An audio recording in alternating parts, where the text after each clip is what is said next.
Hello, my name is Aaron Kavanagh and I'm the founder and editor-in-chief of Post-Burnout.com. Post-Burnout.com is a culture website dedicated to venerating burnt-out artists the world over. This is our website's podcast where we publish full-length recordings of our interviews, which are sometimes the unedited versions of our site's articles and at other times are exclusives. If you're a returning listener, thank you for coming back, and if this is your first time listening, thank you for checking us out. We hope you enjoy and consider subscribing, giving the episodes a thumbs up if you're on YouTube, or giving it a rating if you're anywhere else. It really helps us out. Thank you. Alright, so this is our first sub feature in a while, and that's because both my guests today have a new single out. In the first half, we talk with Fionnbharr Hickey, the frontperson of the Cork alternative band Pebbledash. This is actually our second time talking with Fionnbharr, but his first time on the podcast, as last year when we spoke about the band's then recent single No Worse, we just featured it as an article on the site. In the 10 months since, Pebbledash has had a radical lineup change influenced by their new sonic direction, and which can be heard on their new single Killer Lover and their cover of Carraig Aonair, which both released today. I try to avoid editorialising on the site, but for whatever my opinion's worth, I think that Killer Lover is one of the best songs released this year, and you can definitely quote me on that. In the second half, we talk with Anthony Mackey, the frontman of the Dublin punky rock outfit The Middle Ages, about their latest songs, Oh and Something Wrong, which were also released today. Anthony also discusses the longevity of the band, what keeps him interested in making music after all this time, and much more. Hello, Hey, how's it going? Can you hear me okay? can you hear me? I Yeah, can hear sorry, you. I think perfect. Yeah, that's all good. I had myself, or I had you Yeah. muted. I can hear you. Is it just us or waiting others? Yeah, it's just us. We had a gig last night. I think I'm the No, only fair one up. enough. How you been, man? It's been about I guess a year since we did this. I mean, obviously Yeah, in the case of Pebble Dash, I mean, there's been so much. So when we, I guess, first spoke, it would have been when No Worse came out, and that's almost a year. It's about 11 months. I mean, since then, I mean, Pebble Dash has kind of expanded from a four-piece into a six-piece. And there's some lineup changes. There's the addition of Asha and Jack, and I believe Sean has been replaced with Owen, if I'm correct. I was wondering if maybe you could talk about kind of like what the band has been up to in that 11 months. yeah. So it's been a really busy time. I could Yeah. go on randomly here, so I probably will, and then you can pick out what what's Yeah, no, interesting. absolutely. But yeah, I guess around that time, No Worse came out.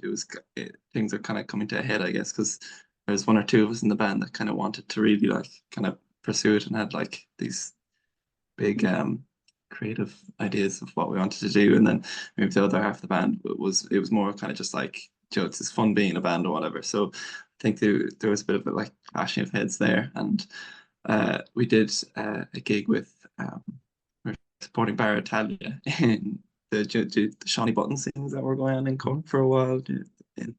And I remember talking to Aaron from Pretty Happy, the bassist, and I think it was on his second time I met him. I completely just word vomited on him about all this and how I was feeling, and I didn't want the band to end or whatever. And then he was actually very helpful, and he was kind of just like, "Oh yeah, you got to do what you got to do." So I think a week or two after that, kind of we just had a conversation, and two of the guys ended up kind of leaving the band.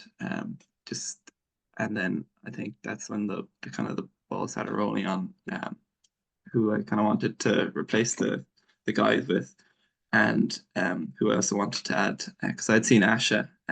She did her she does her own kind of like kind of folk stuff, solo folk stuff, and I'd seen her singing this Shano song at a gig, and I was like, I'd love to like get that kind of a thing into like Pebbledash as well, and that's kind of what sold her for me, and I was like, well, she needs to be in the band, and the same with Cormac, our synth player.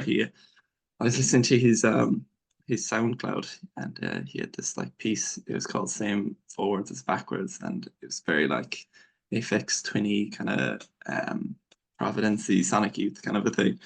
I was like, oh, this is really cool. So I'd love to get that in. So yeah, I asked the new drummer Owen and new bassist Jack and Ash and Cormac, and we just started jamming and stuff. And I had a lot of songs that weren't really working out with the old band and stuff, and we just started playing them, and things started really coming together. And yeah, it was great. I think we gigged pretty soon after things kind of came together. Um, but it's yeah, it's been great. Like I think like creatively things are working really well, and um, I don't know, it feels like we've kind of, I think around the time of No Worse and stuff, I think it was not that the songs were bad or whatever, or that I'm not proud of them, but I wouldn't go and listen to that music now and be like, oh, I'd enjoy it. Whereas the songs we're doing now, I think it's like they feel really like it's like that they would be something I'd put on whatever Bandcamp or Spotify and actually like listen to rather. So it's like it's been a busy few months and it feels like it's a starting a new band. So but I think that's great and I'm really excited for stuff we have coming out and the future of it and everything. Yeah. Actually, it's really interesting kind of point there. I was wondering, like, do you find, like, as your own musical taste kind of evolve as a listener, and kind of alter and change, do you find that that's reflecting in Pebbledash? Like, because I think, and I mean this as a compliment, Pebbledash is a very difficult band to kind of like nail down in terms of like this is what they sound like. I mean, everything kind of seems like, very different. Which I think is great. And I think, like, you know, you have kind of more of a kind of like raucous kind of song, like No Worse. When I saw you guys at the Grand Social, I guess in December, like, I know Mm. it's like you guys did much more like a kind of slowed down version and stuff. And it seems like, like the songs aren't like set in stone term, like they're malleable, Yeah. based on kind of what you want to do with them, it seems. um Yeah. yeah, I was wondering, like, how is that kind of like, how's the sound of Pebble Dash kind of evolved? And I remember when we were speaking last year, you were kind of mentioning that when the band initially began, there was very little overlap between what the Mhm. members were listening to. Do you find that now um the members' kind of like listening habits are more aligned, or how is that, I guess? Yeah, I think so. I think even more than listening habits, I think like um we go on a lot about if we see something cool, like, oh, that's very Pebble Dash core or something. Yeah. So I think it's like our like tastes just in life in general on what we think is like, yeah, cool or trendy or whatever, like align really well. There still might be like Cormac, he does a lot of UCC radio and stuff. So his like knowledge of music is like is like he just knows so much, it's crazy. So in a way with him, it's like he like everything I like just because he knows everything. And I think Asha, she would be more like that folky stuff as well. Like she'd be big into like Towns Van Zandt and stuff, which I would also love, and Leonard Cohen. We all like love Leonard Cohen and stuff. So it definitely has like amalgamated a bit more. Um, yeah, probably to the point where like need to be careful to not sound too much like whoever we're like loving at the moment, you know. Yeah. But yeah, I think like it definitely does like influence like things and stuff. But it's nice to hear as well that like it's hard to pinpoint, I guess, like exactly what it is because I don't know, even still sending off like pure things about upcoming songs and stuff. It's like what do we call ourselves? And it does it and always end up being like a shoegazy, whatever rock and roll kind of a thing. Like, but it's like it's kind of coming more away from that now, I think, and it's been more varied. And yeah, I guess we're still trying to figure out what to call it, but I don't know. Like the last time we played in Dublin in on Shaw, leagues or two from fucking Oceans was there, and he said he said, oh, it was like a mix of Planksty and My Bloody Valentine. Like, we quote you on that? Like, That is a just, good, yeah, that's a good descriptor. yeah, so, but definitely, I think, and I think even myself, I've found more enjoyment listening to music since we've kind of become like a six piece and stuff. And definitely I've kind of found like the music that I really, really love, like the bands like Horse Girl and stuff, and of course Sonic Youth and Mazzy Star and all these kind of I don't know trendy bands that everyone loves. But yeah, it really, yeah, definitely, it's becoming more of a unit, I guess. And then in that time, kind of between, your previous single and these two songs that are coming out, um, you know, uh, do you find that, like, that kind of like, obviously, I mean, a lot of that was influenced by having to kind of do the band rearrangement. I remember when we spoke last time, you were kind of talking about the first single you guys put out was Dive. and you were kind of a little unsatisfied with that at the time because you felt it was kind of rushed because there was kind of a sort of race to kind of make sure that the songs were out, like make sure that you had a song that you could kind of like send off to like venues or Yeah. promoters and stuff. Do you find like now, like I guess like what was the kind of turnover rate between kind of getting the band um as it exists now kind of set in stone, and recording the new songs and kind of getting the ball rolling in that? Yeah, so I think so the guys would have joined around like January and February. And I think we gigged for a bit and we started recording in was the end of May, I think. So and we've kind of done two recording sessions. So like for the songs that are coming out next week, um we did those more recently with Andy from Pretty Happy. And there were two new songs that we like wrote new with the guys. And that was pretty quick turnover because they felt like very natural and stuff. And I think it took 2 days, and like they were like ready to go, whatever, and mastered. And then the EP that we'll have coming out soon as well. We started those in May, and it took like, I don't know, 2 or 3 months. Probably didn't need to, but I think we were just very picky over it. But I think, yeah, more than the other things, it was a very satisfying process of seeing these things come together. And I think they're still like, it's still kind of like these were songs that we used to play with the old lineup as well. So it's still a little like funny, but they're like our favorite ones from that time as well. Like they're songs that we all really like, and they have been rearranged or whatever to with the six of us now as well. So they are different. But I think in a way it's like that would be also great to like get our favorite of those old songs like out, plus two new ones that we wrote together, and then it's like a clean slate for whatever January next year, and it's like we'll be able to work on our next EP or whatever it is, and it'll be all the new stuff that we're playing at the moment, and it's like really exciting. But it's like we feel like you kind of need um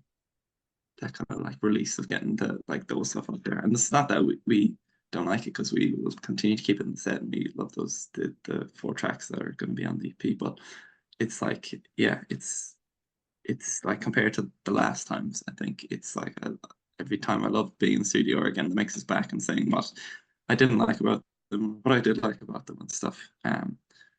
So yeah, it's like completely. I don't think I really understood what a band was. I think before there was Yeah. six of us, I think it was kind of it was yeah, it was felt like it was always swimming upstream or something like.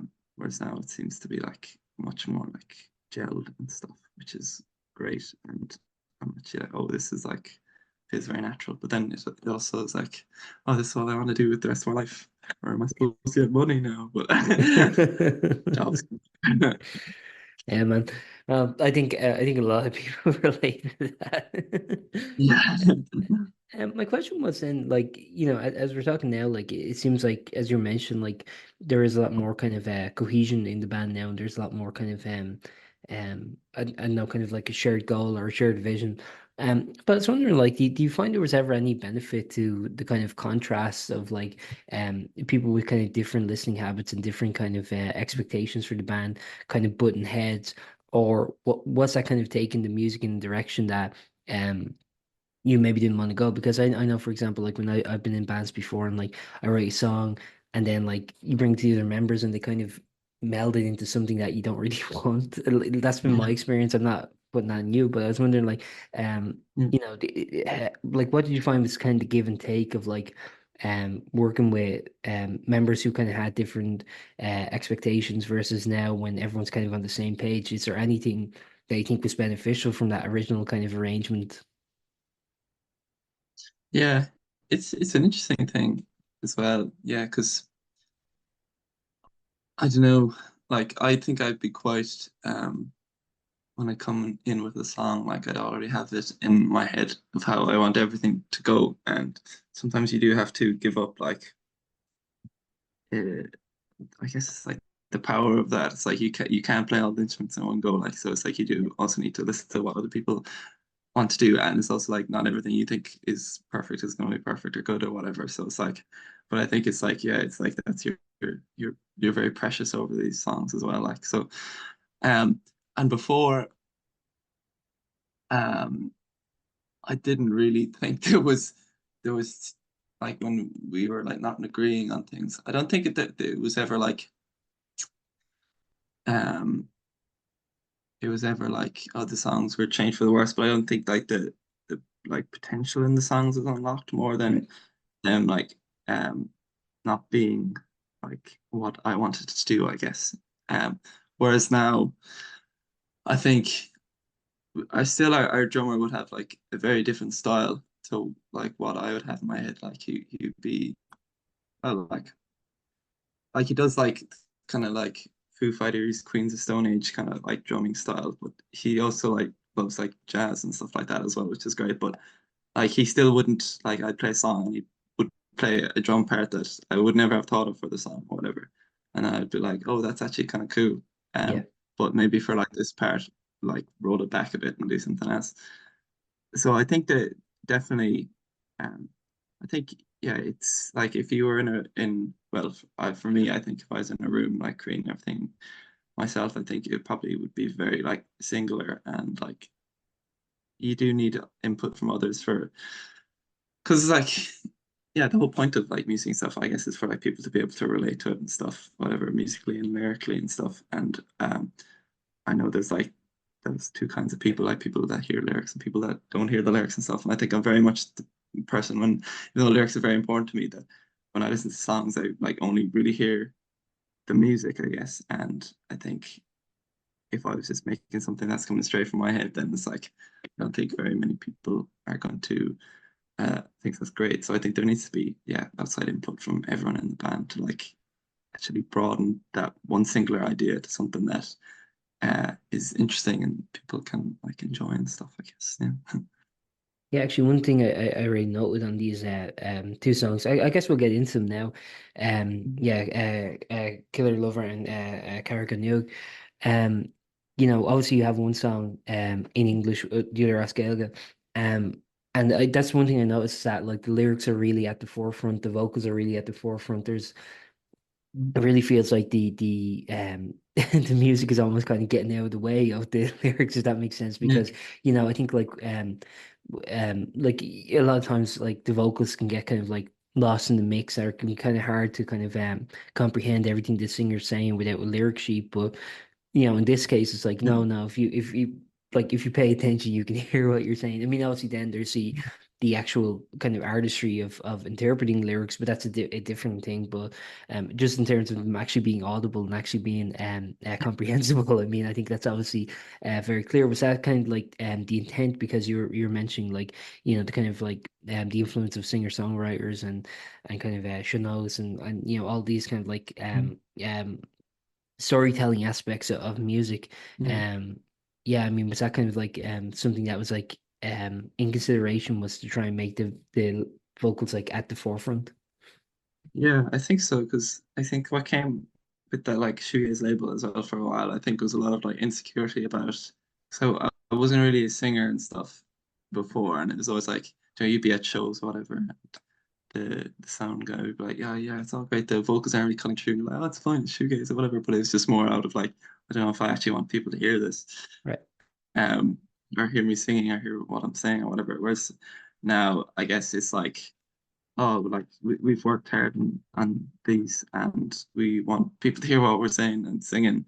Um, so yeah, I guess it's more like of a confidence thing as well. It's like not hiding behind the instruments anymore because I think both the instrumentation and the lyrics and stuff is strong now. So it's like yeah, there's no need I guess to be hiding it. But I also think as well with the Shanos one, because that's kind of the like the tradition really like there's never really any music to Shannon's songs Mm. or whatever and like so it's like yeah it was about making that the forefront or whatever like as if everything else wasn't there as well it would still be a strong a song and stuff I guess um but yeah there's something else I was going to say there as well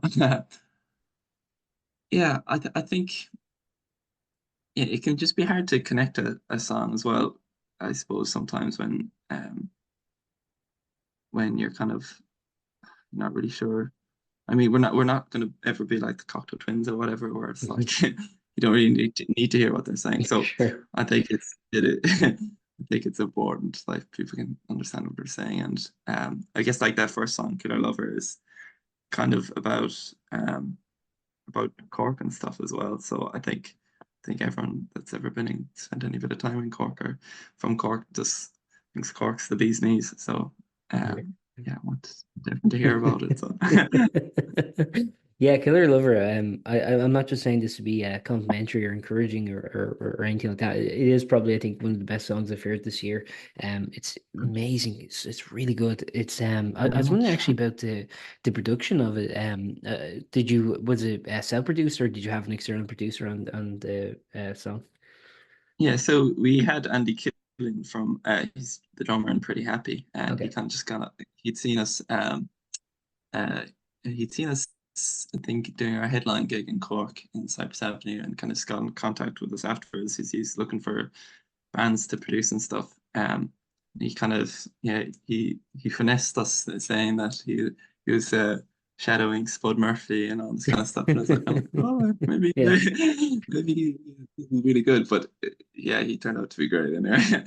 And so we went and we recorded in Crowley's Music Store. It's kind of historic kind of Mhm. Cork music store, and it's like reopened lately, and it's where like Rory Gallagher got his guitar and all that jazz, which is pretty cool. And so we went into the shop and they kind of allowed us to use it in the evenings. And one of the days they were closed and set up a little makeshift studio. And yeah, we set up the kit in like the acoustic guitar room. It's like really squashed in and all these like mandolins and banjos and acoustic guitars on the walls. And it's really cool because like you'd hit like a cymbal and then all the strings and everything would Yeah. like vibrate and stuff. It was really fun. Um, but that, yeah, so that we did that over like the 2 days and um, yeah, he's done his own solo stuff. He does a lot of like kind of like 4 track kind of cassette things and whatnot. And he brought a great like I think confidence to us as well to like um not be afraid to like kind of try out weird things and stuff. And I guess that like the track kind of gets quite noisy towards the end and stuff as well. And we originally didn't have that like recorded, but I guess listening back, we are kind of like, I think I was also listening to a lot of Viola Tango at the time as well. I was kind of like, it needs something extra at the end, and he had no problem with going back, even though he's like quite he loves Steve Albini and stuff, and it's kind of like, oh, what we get done. But he like he he like was like, oh yeah, sure, if that's something you really want to do, and then we did it, and I'm like, oh, that feels great and stuff, and then I think he only did like 1 or 2 mixes and it was like perfect. And I think he just really suited what we were going for. It was kind of like the perfect mix of like obviously they're pretty happy music and stuff is like super punky and stuff, and we wouldn't necessarily be too punky, but I think he's loves like Elliott Smith and stuff like that as well. So I guess that's where like kind of the emotional part of all the music and stuff like just really synced up.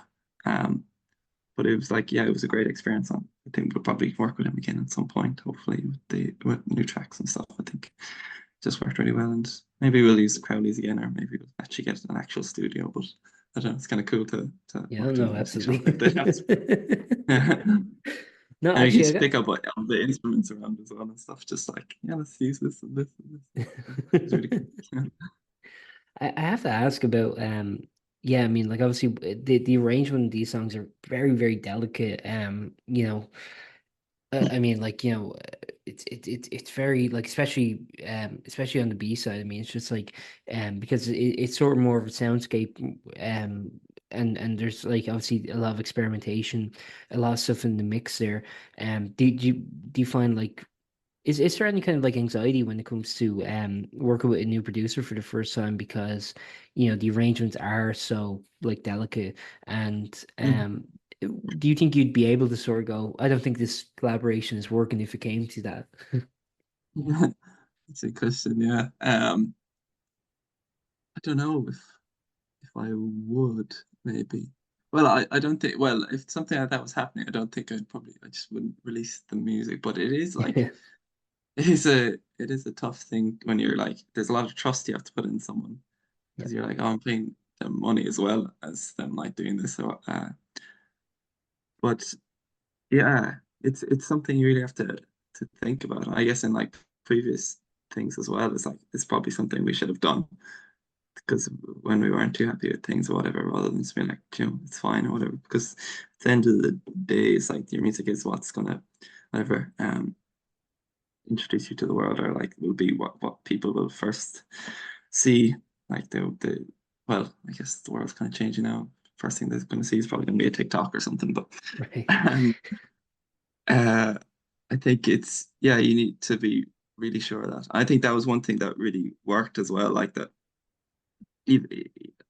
since it was his first time recording a band as well, that he was very kind of like, um, oh, if it's not working for you, like, just let me know as well, which is great. And if there's anything I do that you don't like, and I kind of had to like keep pushing that, like, oh, like be as weird or any ideas you get as well, like say them and we'll try them as well. And then if we like them, we can figure out how to do that live or whatever as well. Like, I think you both need to take like a, I think once you kind of both have each other like sussed out, you need to like take a bit of a leap of faith and just be like, oh, I think yeah, things are going well, so let's just keep pushing it and see where it goes and stuff. Which I think really worked because like once we had I guess the basic kind of like drums and the vocals down for the Carraig Aonair or the Shadows one, um, that's when he was like, okay, what do you think for overdubs and stuff? What would you like to do? And I was like, oh, I suppose we'll get an accordion and this double bass. Let's use this for a bit of a drone and stuff like that as well. And there was no like pushback of him being like, no, like it doesn't need that and stuff. And so we just yeah, he just kept adding loads of weird stuff and me all our guitarists doing loads of feedbacky kind of fun things and yeah, but it is yeah, you do need to take a huge leap of faith, I think, with someone, and sometimes it doesn't work out. But I think this time it just yeah it clicked. Um, I guess yeah, the hard part will just be getting people's ears onto the tracks and all that stuff.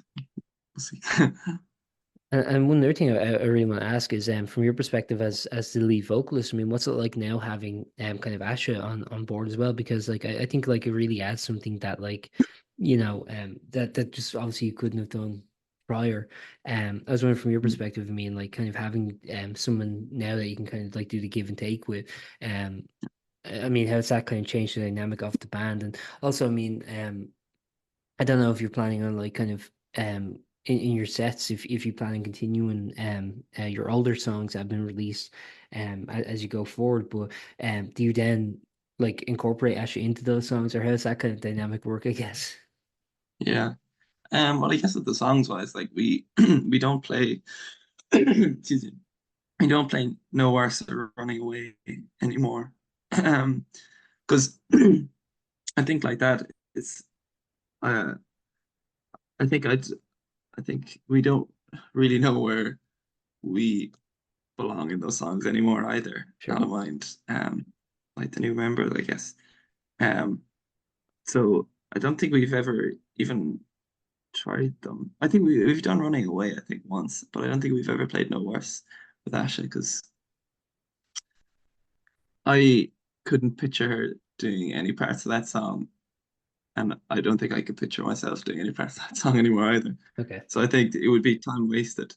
Um, but I think in terms of like live performances and stuff now, it's like it's great in a way that yeah, it's like it's just to have someone standing there as well is like yeah, it's really handy because when I'm whatever doing one of my 1 million tunings, there's someone else to talk to the crowd or do something else.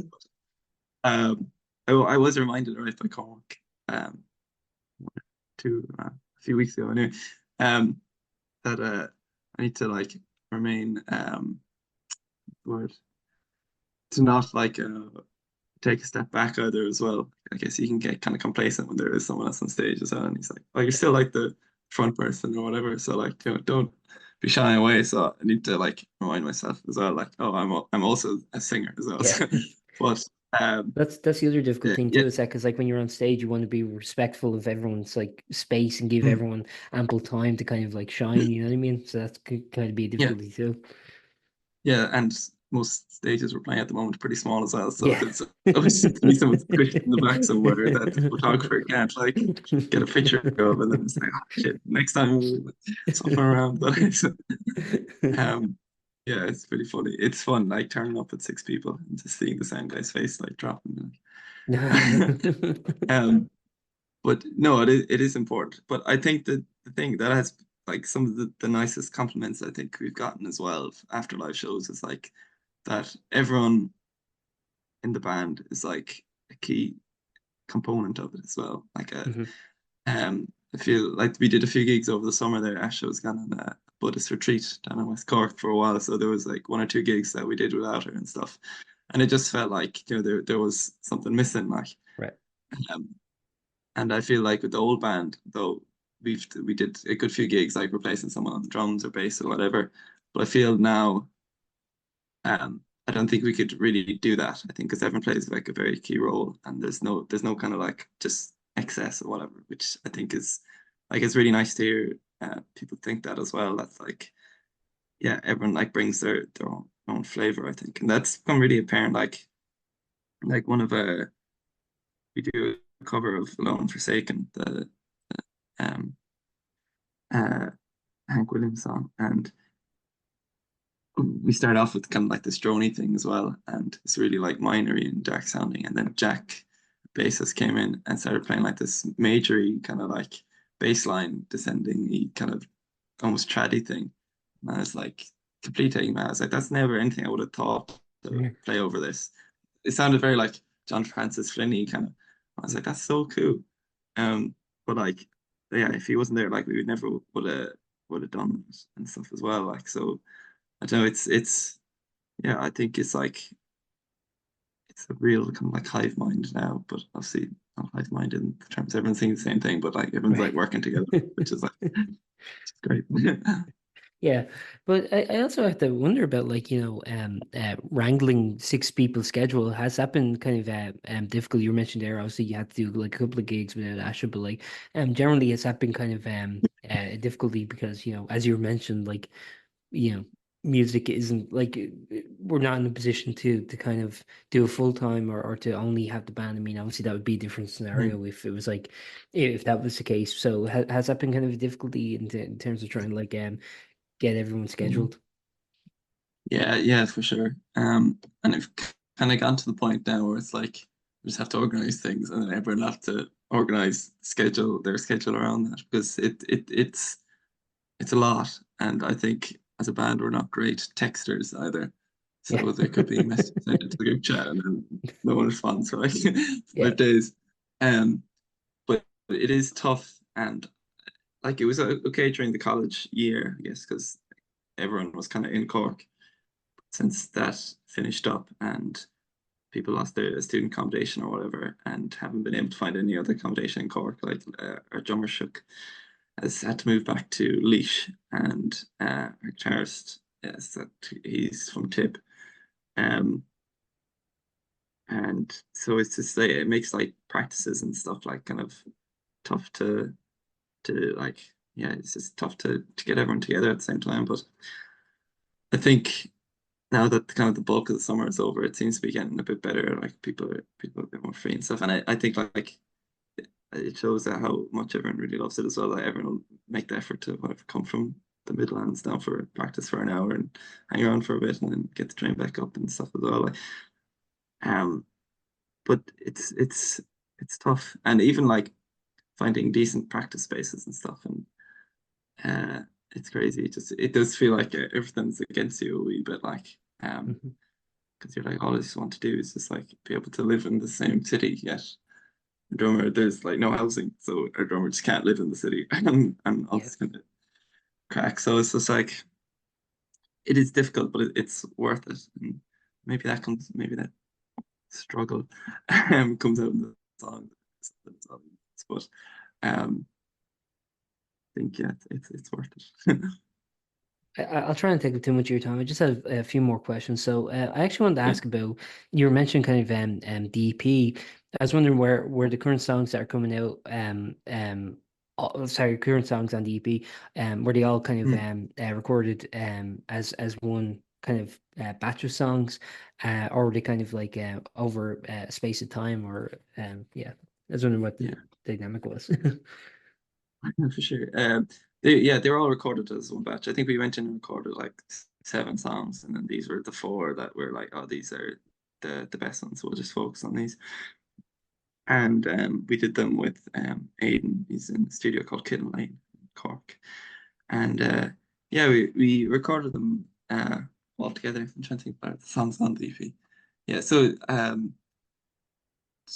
yeah, we would have played them all before with the old lineup, but they've kind of the arrangements have like completely changed since then.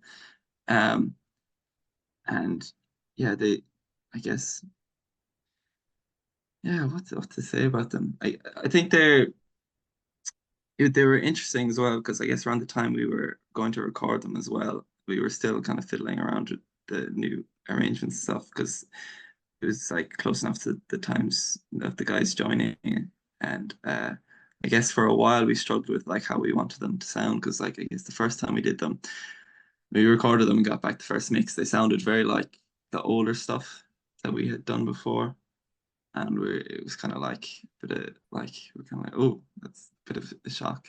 But so I think these there was a bit more effort put into these ones to like get them sounding kind of not derivative of like our older stuff. And I do still think they're more how would I say, kind of rocky, shoegazy compared to like the stuff we are playing now and will be coming out with in the next year. But I still really like the songs, and there's still like tender moments in there and stuff. And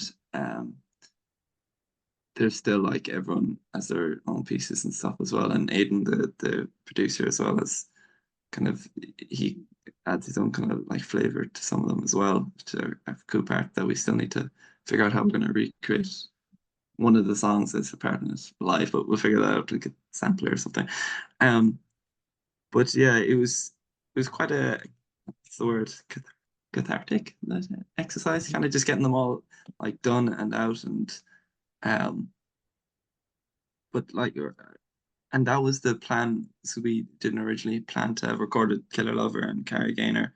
Like we were like, we'll have the EP out, but then when we recorded those other two, we're like, oh, this is us. I think we need to get these out as soon as we can to like show the world that this is us, and then we can follow up with the our first like EP release, and then we can be recording in the meantime and follow up with a second EP, like our album or whatever. I don't know what we'll do, but very soon after. But yeah, it was also interesting seeing everyone play these old songs in the new band as well, and it didn't feel like they felt uncomfortable with them or anything as well, even though they weren't part of like the writing process and stuff. You know, I some rambling here, but I always think I'd be a really bad session musician because anytime I filled in with other bands in Cork and stuff as well, I like find it so hard to like learn other songs and remember them, or like to not make it sound like this is me playing like just trying to play the parts for the songs and stuff. But the guys have been great that they've like actually played the songs and done them justice and still put their own twist on them and stuff.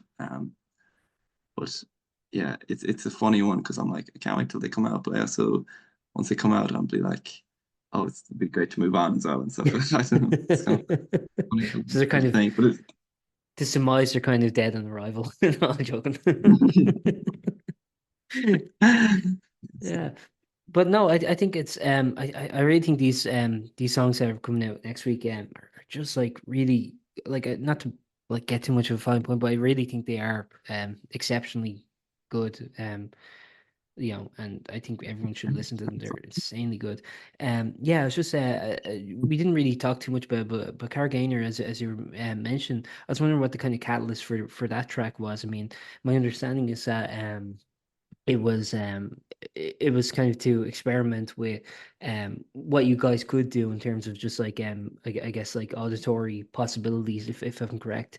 Obviously it's given Asha kind of a chance to shine and to kind of be at the forefront and but I was wondering like from the lyrical perspective too, was it written by Asha? Like what was the I guess what was her kind of contribution to the lyrics or to the storytelling? Mhm. Yeah. So yeah, I think that the first time I had heard of the song, Asha was performing. She was actually supporting us.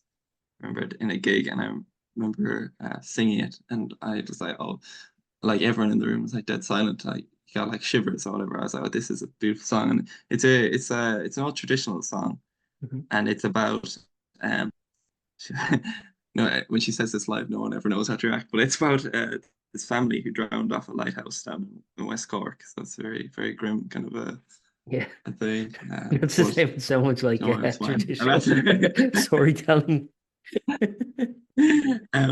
So it's all about that. I don't speak Irish, so I don't know exactly. But yeah, I think it's just about this family and like them going out to this fastnet. It was the lighthouse, and yeah, it's just kind of about that whole kind of the sadness of all that, and she calls it like a queen, whatever, like a cry, and um, yeah, it was very emotional. I almost felt bad trying to put all this noisy stuff into it because it's such like a gentle song, but I think yeah, the I think I was reading Kim Gordon's book at the time, and it's like you need to do some noisy stuff. Yeah. um, and also I guess the one of the big worries going in as well um are like Cormac loves like oxen and that kind of stuff.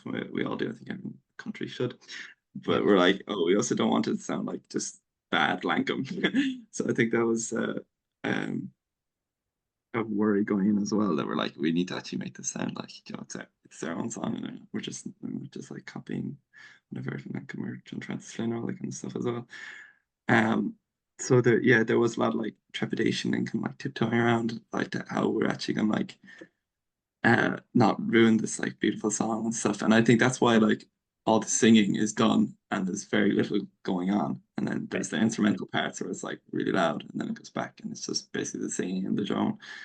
And I think that comes from a place of like we don't really need to like touch this. This is like beautiful, and then we'll do the music to like show the emotion, I guess, in what he's singing, but without like taking over that because yeah, it doesn't need much more. But um yeah, I should probably just translate it someday and actually like, figure out what it's all about and make sure it's like not just like I don't know, it'd be really funny if like the lyrics are just like a trap hip hop song or something. No, but um, that's what I was wondering because I was wondering like yeah, did Asha kind of add anything to it like in terms of the lyrics, or was it just kind of like just translating the original song kind of directly? yeah, I think it's just the original song because she would have done music and stuff in college and she would have studied under a lot of people like Shannon singers and stuff like that. And she would do a lot of just yeah, kind of Shannon singing, I guess, and stuff. But that I think that was her favorite song and stuff. So I guess yeah, more than her adding any lyrics, I guess it was just her interpretation of how she sings it because there's like loads of different approaches or versions, I guess, of people singing that song in different ways and stuff. And I guess that was just her take on it and stuff. I've even heard her singing it different ways and stuff when we've gone to like Shannos nights and stuff. And I'm like, is that Carraig Aonair? And then I'd hear like Carraig Aonair say that when I'm like, oh, it is, but Yeah. it sounds nothing like how she sings it normally, whatever. But yeah, and I think that's the because always live as well, since it's like really noisy or whatever, like those instrumental parts always end up being different as well, which is like because you never quite know what screech the guitar is going to make, like. Yeah. But I think that kind of goes along with I guess the tradition of Seamus as well, that it's like always like, yeah, it's very like vulnerable and stuff as well. And even though the singing and stuff is vulnerable as well, the I think it's the part in the show as well where we can kind of like really get settled in because we can kind of just let ourselves go a bit mad and stuff, and not worry about if we're playing the right notes or whatever, because they're just trying to break the guitars without trying to break the chairs and stuff and all the jazz. Yeah. Actually, one thing I wanted to ask, just based on something you just kind of mentioned there, was you mentioned that you don't speak Irish yourself. I was wondering, as someone like yourself who's very concerned with the kind of marriage of music and lyrics, is it Mhm. difficult then to kind of know when to appropriately punctuate a song, when you don't actually know what's being said, or is it kind of more instinctual in terms of like, I don't know, you just kind of go based on what feels correct? Because like obviously when like when you think of like I don't know why the song I'm thinking of is like Country Death Song by Violent Femmes. I don't know if you're familiar with Mm. that song, but like, where the instrumentation kind of punctuates each line and kind of adds a sinister kind of connotation to what's being said. And I mean Violent Femmes in general I think are a good just example of kind of adding new instrumentation for punctuation. But is that a difficult thing then to kind of gauge in terms of like, should I come in now? Should I not? Like, Yeah. like to step back? Yeah.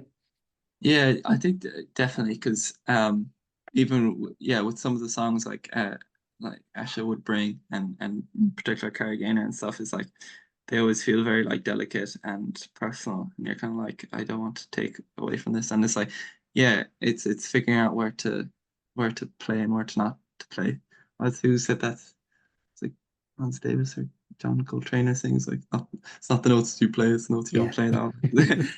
I know that But old that's maxim. I it's don't know who it's attributed yeah, to. yeah. But it's true, like it's really important. But I think like the first time we tried it as a band, it was like nearly what it is now. I don't think it was as noisy. It was more kind of it sounded more like I Fall Apart, the Roy Gallagher kind of thing in a weird Mhm. way. But um yeah, there was a bit of like trepidation, like um and I think especially with Chuck on the drums, he's like, how do I drum to like a Shanos thing or whatever, like um and I think yeah, the whole not speaking Irish, even though like I'd love to and I do try, Yeah. but it's like, I think this the same with everyone, like it's hard. um but I think the emotion in the song comes across really clearly, so you can kind of feel the where it's like he almost or she almost needs to take a break from singing to like gather herself before the next part, and that's I guess all those kind of like wails kind of that she does as well, like it's kind of it's really goes along with the I guess the music we're doing as well, and also I guess the what's the word, like onomatopoeia of the song or whatever. But I guess the whole emotion of it, but it's like strangely enough it did like come together quick enough, and I think we all kind of saw like the vision of what like it could be and stuff. And I think it's something like we want to continue doing because like she has a bank of loads of these kind of traditional songs, and like ones she's written herself, she's written like we're kind of toying around with the Shannon song that she's written herself lately as well. But I think it's also hard that a lot of these things like it's like you hear them and you're like, oh, there needs to be some kind of a minor drone in there, but it's like we can't do that for every Shannon song ever. So it's like just figuring out ways of like doing these things, but also making them different. Because yeah, there is like a strong kind of enjoyment of Irish music and trad stuff as well. So it's like trying to get that in um, and making it sounding traddy rather than math rocky. So. Yeah. And I just try and ask like two more questions. One thing I want to talk about, and I'm not sure if this is intentionally ambiguous. So if it is, you can ignore this question. But I want to actually Mhm. talk about the cover art for the single. Um, it's obviously I mean architecture plays a big role in kind of, I guess, kind of the way like I think like if I remember from our interview last year, you were talking about like to some degree it actually kind of influences the way you structure music in terms of the layering. You've got think of it in a kind of architectural way.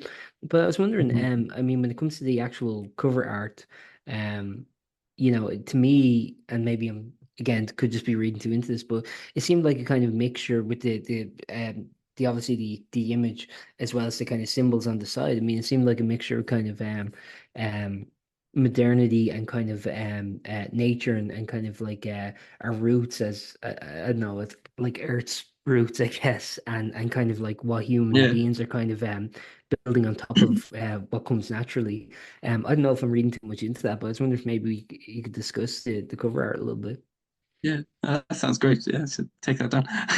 But that's You can have it for free. um, yeah, I guess yeah that is a big thing though that in our band that I think we're all a wee bit traditionalists, but Mhm. um uh I think yeah. So I guess for the cover art and stuff, the like the church itself um is St. Luke's Church in Cork, and I guess the Killer Lover kind of being about Cork and stuff like that is a big symbol of Cork for us, and it's where we've played our favorite gig in Cork and stuff. And I just found this really nice drawing of it online and stuff, and I was like, oh, that'd be really cool to like um to use as like the symbol of like the song, I guess, in a way. And the kind of C symbols over on the left as well. It would be more like kind of the Carraig Aonair kind of a thing going on.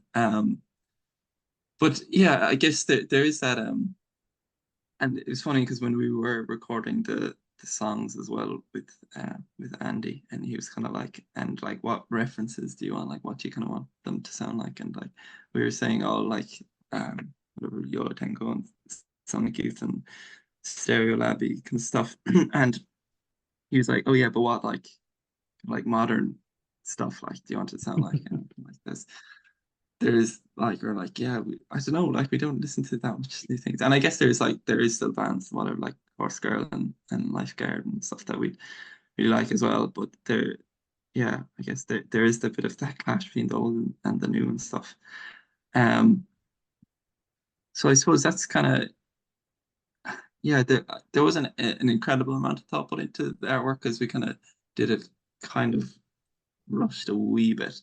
But I think, like as you say as well, like the whole like architecture thing being really important to me. Like I think everything around the music is like as important to the music to me as well. Whether that's just be posters for gigs or like um, cover art and stuff like that, because it's like it's all part of the art as well. Like, and I don't think I like if the songs weren't there as well, I don't think the cover art obviously wouldn't be there, but like as in like the songs informed that as well, and even the like the color of it and stuff as well. That really like rich kind of is it like a royal blue or something? But um, I feel like that kind of like gels with the emotion of the songs as well and stuff. So I think it's like yeah, it's like the songs at the core and then everything that even how we dress or present ourselves or whatever like that. They're all just branches off of the music, I guess. Like so, it's like yeah, you can't have one without the other.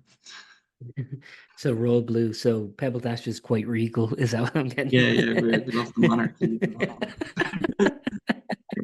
um, yeah, but like I mean, on that, I mean, is there like a consistent iconography you're trying to achieve in terms of the band that you kind of associate with the band, or also, I mean, who'd kind of like be your influence in terms of like um the kind of the graphic design of the band? Do you have any particular kind of like reference points that you kind of go like, oh, this is someone who inspires me, or Mhm. Um, yeah. So I guess like I suppose yeah, like I would do a lot of the art or all of the art. So I think it's probably just over like my years in college, different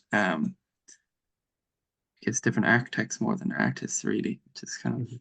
funny. But I guess like like but um I don't know if there's anyone in particular, but I think if I just like see something I like, I'll try and find some physical thing of it and stick it on my wall and all that Yes. stuff like there or whatever. Um, so I guess it's like an amalgamation of like loads of things I like, and I think uh, as much as like Photoshop and things like that are like great tools, I still do love like physical like things like collages or lineup prints and stuff, and like even our merch and stuff like all that is like hand printed with lino blocks and stuff. Um, and like that also has like an old Cork building on it that was demolished lately. Um, but yeah, it was I guess the merch was kind of like our way of like remembering that building and stuff. You know, it's all sold out now, which is great. But I need to make more soon. It's just reminding myself of that. I'm like, oh, damn. Write it down. uh, But yeah, I think there's like a bunch of influences, but I think they've all kind of I think that's a good thing as well. That's like when you get like loads of influences that you can't maybe pick out particular ones anymore. Um, which is great. And I guess even like the people that would have been in my year in college and stuff would have been pretty strong influences as well, because like that's the work you're seeing all the time is what everyone is producing and stuff. Um, so I guess it's the yeah little mind vomit of like everything I guess I've ever seen. I think that's Sorry, the most no interesting reference. kind of no, I think that's the most interesting kind of route to go from like the educational foundation in architecture to kind of go like, okay, I'm gonna take this and rather than just go the typical route, I'm gonna incorporate into music and art. I think that's like legitimately, I think that's a really interesting and just kind of atypical thing in the best positive way. It's a very idiosyncratic, I think, approach where it's just I think by your own kind of foundation, you end up with this very distinctive um iconography and distinctive kind of pattern, which is like very much yours. So I obviously I know I don't think you went you studied architecture at UCC just for that, but it's a positive outcome. Yeah, no, it's good. And I think yeah, you do meet a lot of architects. Even one of my lecturers, like he's started making his own music and stuff lately, and he was in loads of bands and stuff like that. And even Talos, one French who sadly passed away there, he did the same course as me, I think, in UCC as well. And when he finished it as well, he I don't think he ever went back to doing architecture. He just went straight to into doing music and stuff. So there must be something there somewhere where it's like, yeah, I think like it's a funny course because you have really left-brained and really right-brained people going into it. Like people are really analytical and like they'll do these things and it'll be really technical. And then there's like the really artsy people as well. I don't think I'm either one of them really because I'm not great at like art and I'm not also very technical, but I can maybe sweet spot somewhere in the middle. I don't know. But yeah, and it's funny as well because I'm toying with the idea like I don't know if I'll ever go back to it or like do I want to get like an architecture job and stuff, and like thank God I've been lucky or unlucky enough to not have been able to find a job yet. Um, so that's why the business thing has been going great.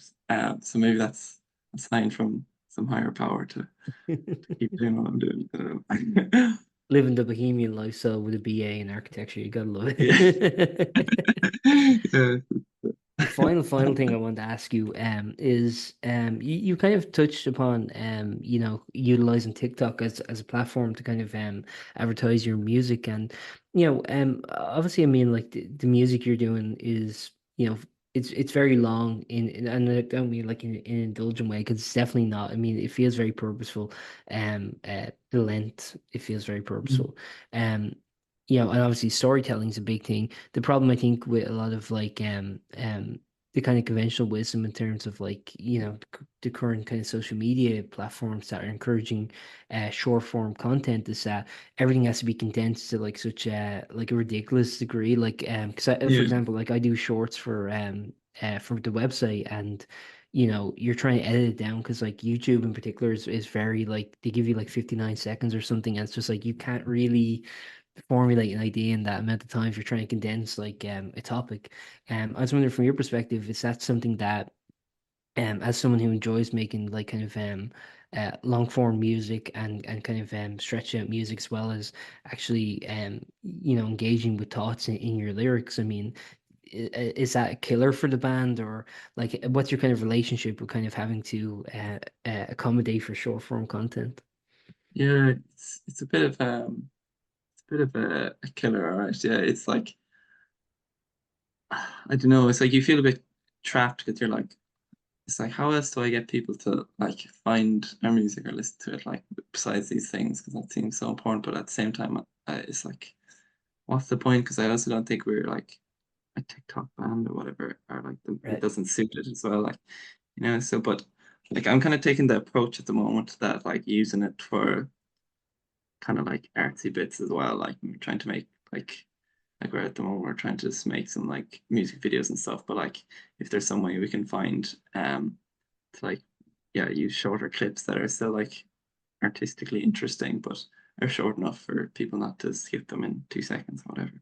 Yeah. But it's I think it like the whole world is trying to wrap their head around it, and some people like have gotten it down and they're like grand and are flying with it, and for others it just like won't work, and it's like it's a bit of like a scary thing because you're like, oh, if I can't whatever get TikTok followers, Instagram followers, you're like, oh, will everyone ever actually like listen to the music or come to shows when I go to other places I'm not from and stuff. So um it is a struggle, and I think we're still wrapping around. I think like last time I talked to you as well, I was talking about still trying to figure it out, like, and I don't know if I ever will at this stage. I think it's kind of a thing like you kind of I hate brute forcing things, but like it's like you kind of it feels like you have to do that, but at the same time, I don't think I don't think I'm ever going to get into the mind frame of like posting like 3 TikToks a day and stuff. I think we're just gonna put up what we're gonna put up like once if we have music videos things, we're gonna put up clips of the catchy parts of songs Mm. and whatever.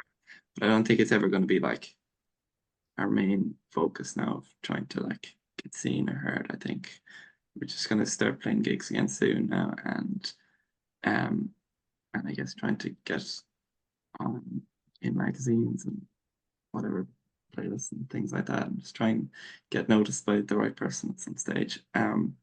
But yeah, it's just a bizarre kind of thing, I think, like because it's like what can you say that sounds reductive, but what can you say that's like important in 10 seconds and Exactly. something Yeah. that's not going to be interpreted in a million different ways, and the majority of them are probably going to be bad, and they're also going to be spewing loads of hate at you in comments, and it's like it's just like it's just bizarre, like, and it's sad that that's how it's going, and it's not showing any signs of slowing down. So I think I would try to probably steer away from that kind of world of things, because but like yeah, I'd much rather a review in a magazine saying they hated my music than seeing comments, you know. So Actually, that's it the is, thing. Like, I think about that, like our relationship with news media, not going too much of attention, but like, I think we are like very headline eccentric now, where it's like people don't really read a news story to get the full context. You just kind of get the kind of the bite size kind of headline, or I forget the term, subline or something. I forget the term now, but like they just kind of get the bite size kind of read of it, and it's just like suddenly then they're like really informed, you know. yeah. Yeah, I think just the whole like world of like journalism and stuff. You might want to include this part now because I'll be complimenting you, but like, but besides you and a handful of others, there's very little journalists who actually go out of the way and make time to talk to artists and make their own opinions about music. Like the majority of the time, people just go and copy the EPK and just like print that or whatever. It's like the and it's like that's like yeah, it's crazy. Like I don't know. I feel like every music review I ever read as well is like this is the best thing ever or whatever. You should definitely listen to this. This is an amazing song or whatever. And like not every song in the world can be amazing. I know like a lot of Yeah. my songs are not like great either. Like I'm like I'd be tempted to be like every interview I ever do is like just write one thing that you don't like about the song at the end of it. But like maybe that's a bad idea. I don't know. It just seems it's like everything just seems a little bit backwards now. Like, and that's why it's like it's that's why I think I've always kept up with your stuff as well, like since that first interview and stuff as well. Because I'm like, see you like actually putting in the effort and formulating your own opinions. I've actually listened to the songs and stuff, and like I think more people should need to do that, not should do that, but like it's like it's just so important because music and the whole scene is more than just the musicians and then people taking what the musicians say as like Bible and then just printing it in whatever their magazines or blogs or TikTok videos or whatever, you know. So I think Yeah, it's yeah.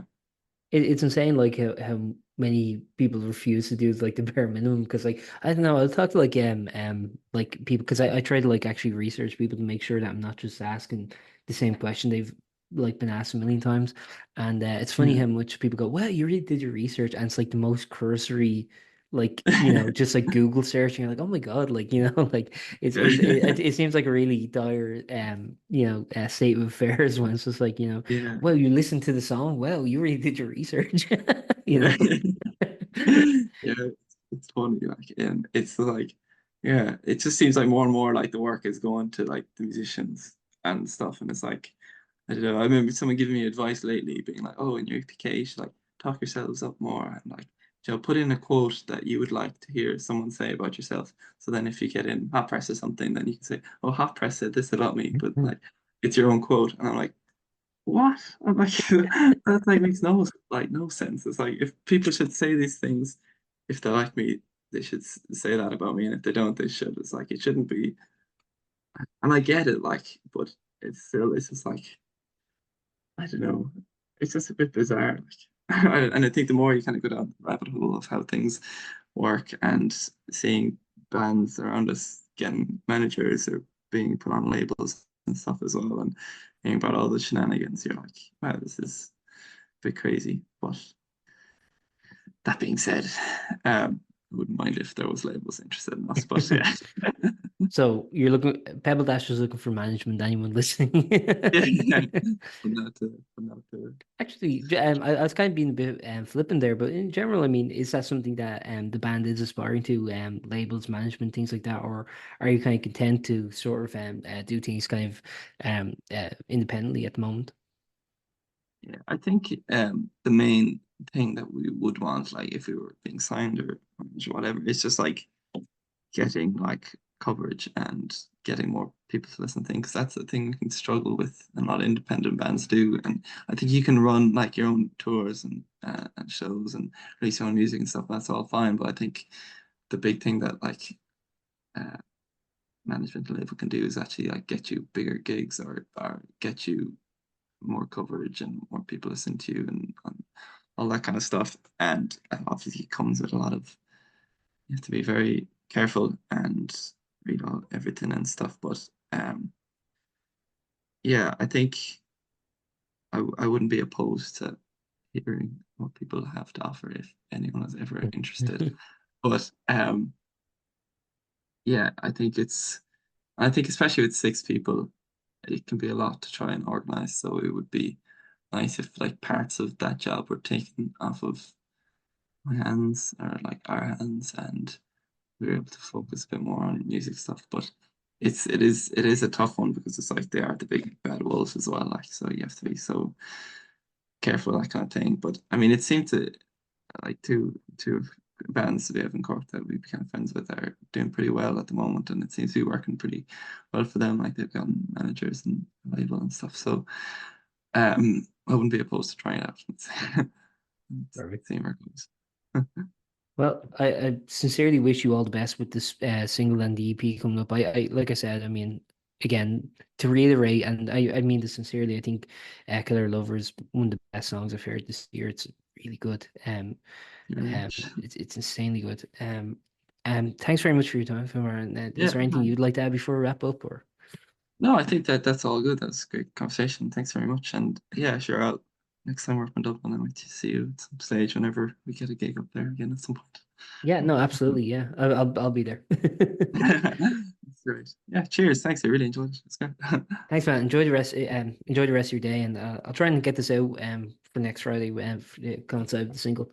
Good. That's Thanks, great. man, and Thank you. See enjoy the you rest of your later. day, man. Let's see You it too. again. Bye. That's like,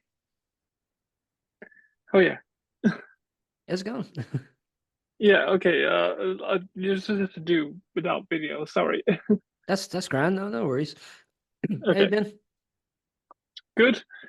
Good. Yeah. Yeah. Thanks. Yeah, yeah. Thanks for reaching out, man. It's nice to talk with you, man. And I'll try and take up too much of your time. I guess like That's all right. the first thing I was just going to ask, actually, quite simply, I mean, is how the Middle Ages began. If I'm correct, you've been kind of at this band for about a decade now, if I'm right. Um, yeah, I was wondering kind of how it began and kind of what was the sort of the creative impetus for it. Okay.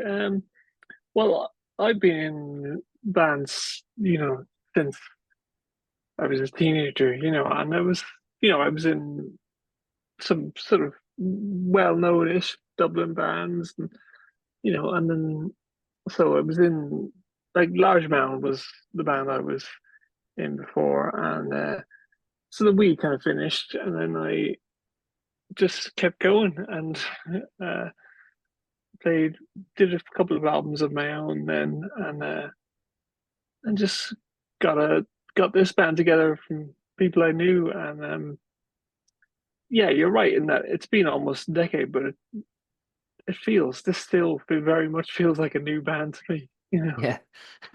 Yeah, no, it's crazy how quick the kind of the time flies. You're like, Jesus Christ, that was like, because Absolutely. if I'm correct, like you first started putting out music around 2017 or maybe 16. I think it was 17. So even that like Yeah, seems like just like yesterday to me, you know? yeah, big time. Yeah, Yeah. yeah. Like, and especially because we had what 3 years in there of nothing. So Hmm. that makes it feel even stranger. And then when it kind of came to like continuing this project, I mean with the Middle Ages, I kind of get a sense, and correct me if I'm just like misreading this or something, but it kind of Okay, really with the music you put out so far, I think a really good example of this is the song "Know When You're Not Wanted." I kind of okay, get the sense that the band is sort of coming from more kind of experienced musicians and just people who are more kind of experienced in life who have been around a while and kind of know a thing or two, and it's kind of trying to kind of impart advice onto kind of the younger generation that they know they're not going to listen to because they wouldn't have listened to it either. I was wondering, is part of the Middle Ages, again, if I'm reading too into this, call me out, but like, is part of the Middle Ages just trying to, I don't know, kind of, I don't know, kind of in like part. show that, yeah, no, no, show that like, great music can kind of persist, you know what I mean? You don't have to be 16 to do it. Yeah, that's really that's really interesting way of looking at it. Like I kind of write songs one by one and without really observing any overall theme. But now Mhm. you mention it, I suppose that would be a theme. So I'm thinking ahead to some songs that we haven't recorded yet, and they're kind of very much that. Uh, so yeah, uh, yeah. See, these are things that I really don't think about. Like, I rarely even talk about uh, this music. That like I'm writing the songs, so I suppose I'm nobody better to talk to. But like, I really never really think of these things beyond the song that I'm working on at the time. Mhm. So, So you're right that I suppose there is a sort of a theme. do you not think about like any of the teams running through the band? Because I guess now I am reading into it too much, but I thought like Okay, with the name of the band, that was kind of an intentional artistic decision. So no, just I guess from your perspective, then how do you find that the Middle Ages kind of differs from any of the other projects you've been in or your own solo work? uh, I would actually say for me, not at all. Like, Mhm. it's not like I worked on a new band, okay, and thought about an approach or a style of music. These are just, I wrote songs throughout Large Mound, and I wrote songs from my own projects, and now I'm just writing new songs. So Mhm. my thought process hasn't changed at all. So these are just the new songs that I've written. Yeah. So it just Like, feels like a kind of continuation of the lineage it's already just kind of established. yeah, I think you're absolutely right. I'm sure people who would have been aware of like Large Mound could hear our next single and just go, "Oh yeah, it's the same." Well, I don't care. I don't mind that. why fix what isn't broken? You know? Sure. Well, I don't think it's broken. Maybe. No, no, I don't either. And Thanks. generally, I mean, like, how do you find kind of like, kind of given your sort of longevity? I mean, how do you find the kind of music scene has changed from how you see it? Because, yeah, I mean, like, I think like, music trends and kind of like new technology and stuff just keeps like, kind of going by in a flash, and it's just kind of, I think it's difficult for anyone to always have their, fingers on the pulse, you know? Yeah, big time. Well, yeah. Well, we've like the first album I did. Well, I've been recording since sort of tape days, and Hmm. I've seen the progress like around when Large Mound did their second album, it was early days of Pro Tools, and there's a lot of music around at that time that, in retrospect, kind of suffered. Like we definitely overcooked that album. We're like, oh my God, we've got infinite tracks. We can do this. And I listen to that stuff now, and it's overdone. And I would like to go in and just, you know, cut it down to 4 or 5 tracks of music. But that's something that's a temptation that I generally don't want to ever do, because I don't like when bands tamper with their catalog. Yeah, no, it's kind of like rewriting history or something like that. It's like you can't learn from the mistakes if you erase them, you know? Yeah, I always think that when bands are re-recording their albums and remixing, and I always think, well, what if Dinosaur Jr. went back and redid "You Live and I Love Me"? Yeah.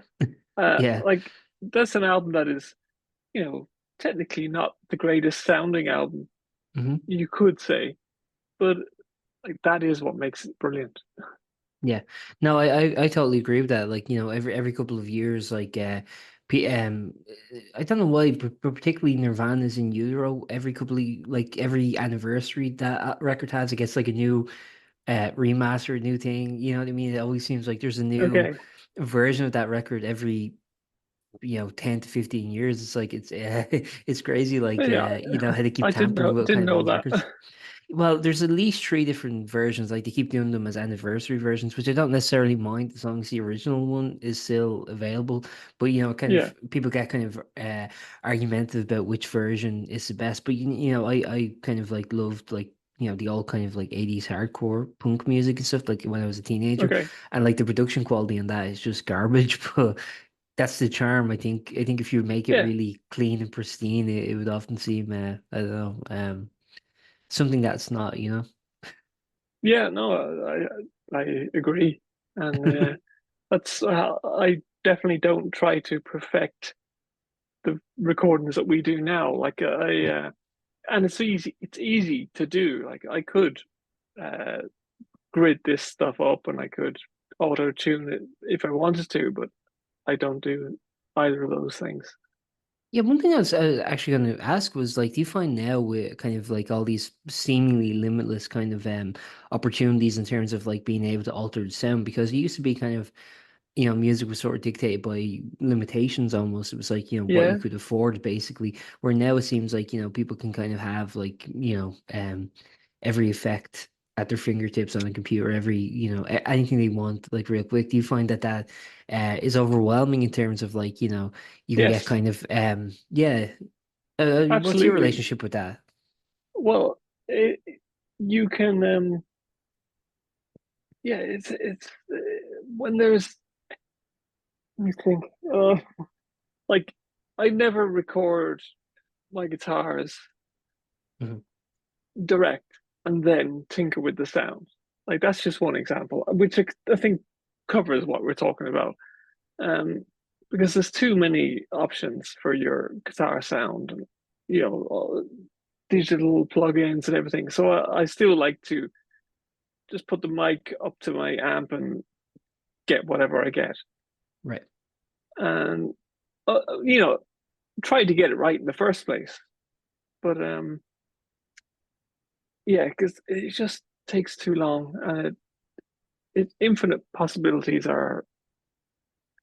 I don't really like them. It's too much. It takes too long. Yeah. No, I totally agree with that. I think you can absolutely go mad just trying to perfect. I think of Brian Wilson from the Beach Boys. He's always like the exemplar Sure. who's trying to create the perfect record, and it's just like I don't know, it seemed like kind of maddening almost. Um, I was Yeah, you gotta wondering, know when to stop. Like it is hard mixing. You can keep going forever, but you yeah. you either decide when to stop or you just a feeling comes over you. Go right, it's done now. Yeah, now sometimes also you can kind of get to the point where like some of the changes he's done are kind of irreparable, and it's like, oh, maybe it would have been better if I just, didn't go Oh, this many layers down. yeah, absolutely. I definitely remember mixing drums one day and just going around and around and around trying to get them better, and then remembering these sounded brilliant uh, Yeah. while we were recording them. So let's just take everything off and then end up going with that. One thing actually when it comes to the Middle Ages songs is that there is a lot of I think they're very distinctive. Each track is very like it sounds different there. But what do you find is like the continuity? Is it the kind of just from a musical perspective? I mean, is it the kind of the limitations of effects of the instrumentation? How do you find kind of continuity between songs or consistency between the songs? Um, that's a good question. I don't really try to have any like when I'm working on a song, then I'm working on that song Yeah. and I do whatever works for that. And because all the songs kind of sound the same, so the same thing works for them all. So Yeah.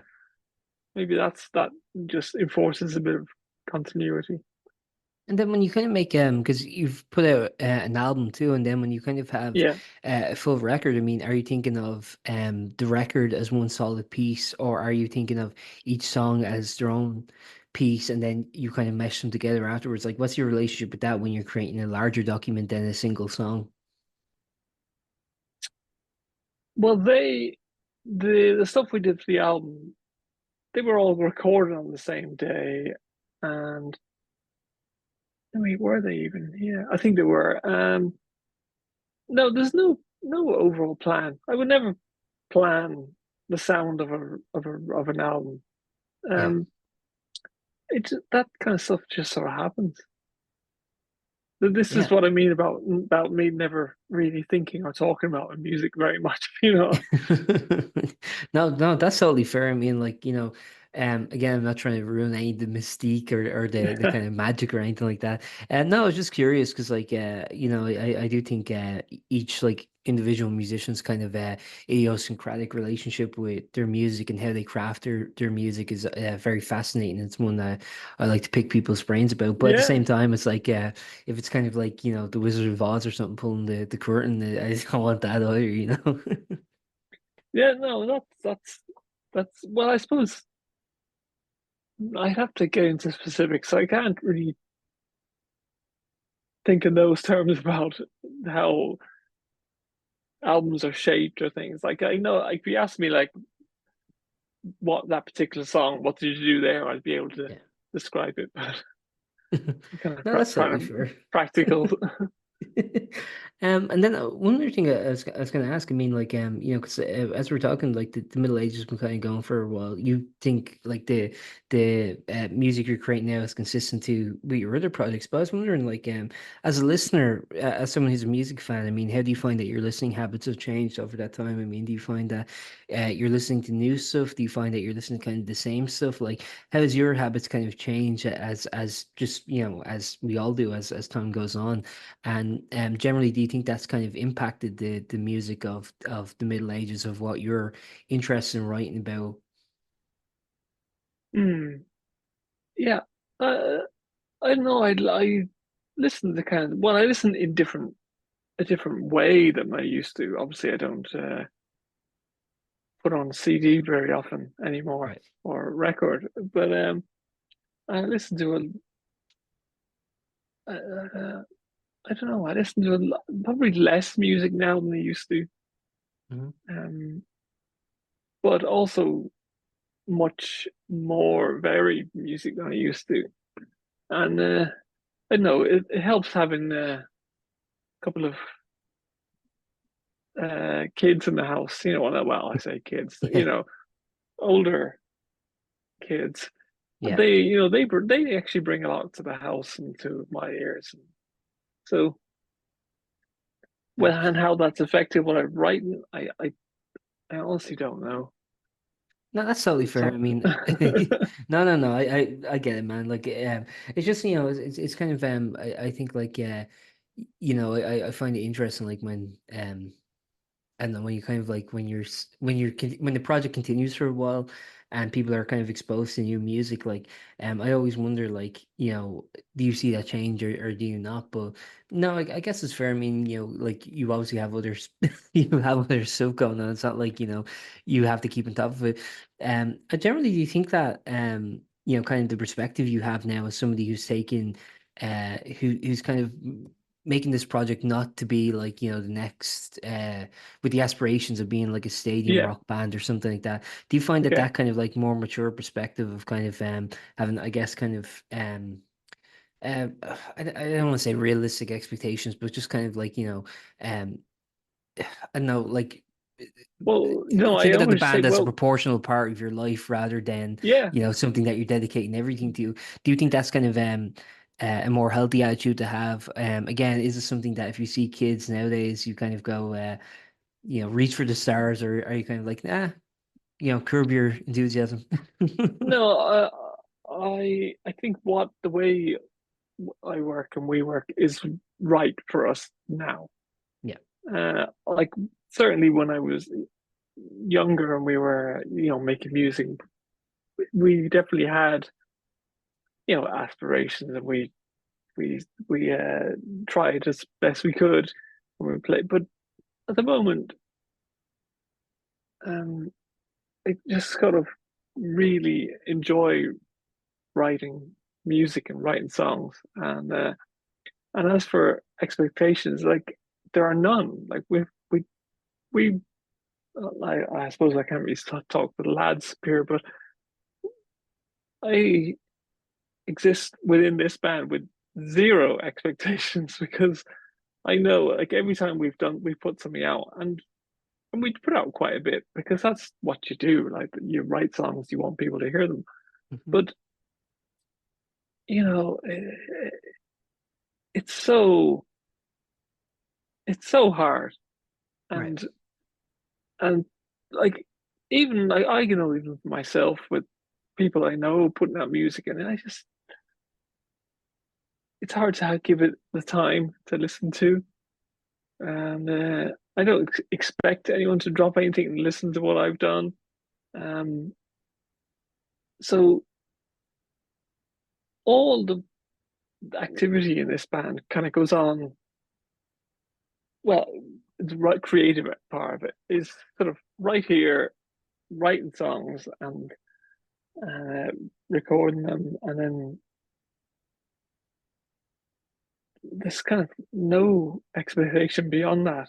Can I make this song that I really like, love writing and love listening to sound as good as it can?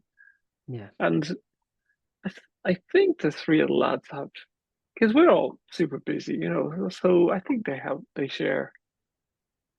Like we play a gig every now and again when it comes up, but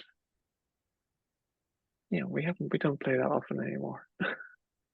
No, I think that's like a, really kind of like a no really healthy kind of way of looking at things because yeah, some people get quite indignant if a song doesn't get the reach they were expecting or something like that. But I think like generally just doing art for art's sake, and just doing something Yeah, that that's you want to kind be of it. Like content with. Yeah, I think that's really like mature.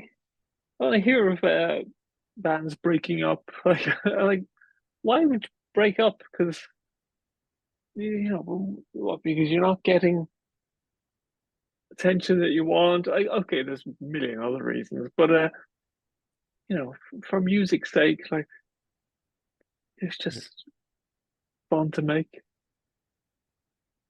Well, I think that's also very evident in your career because, as you were saying, like when the other bands you were in split up, you didn't. It wasn't like okay, I'm walking away from music. You kind of continued new projects, or you did your own Yeah, solo stuff. I mean, do you find like that's something you would always do anyway? Like even if you didn't have kind of resources to actually kind of get the music out there, you'd still just be playing in a shed or something.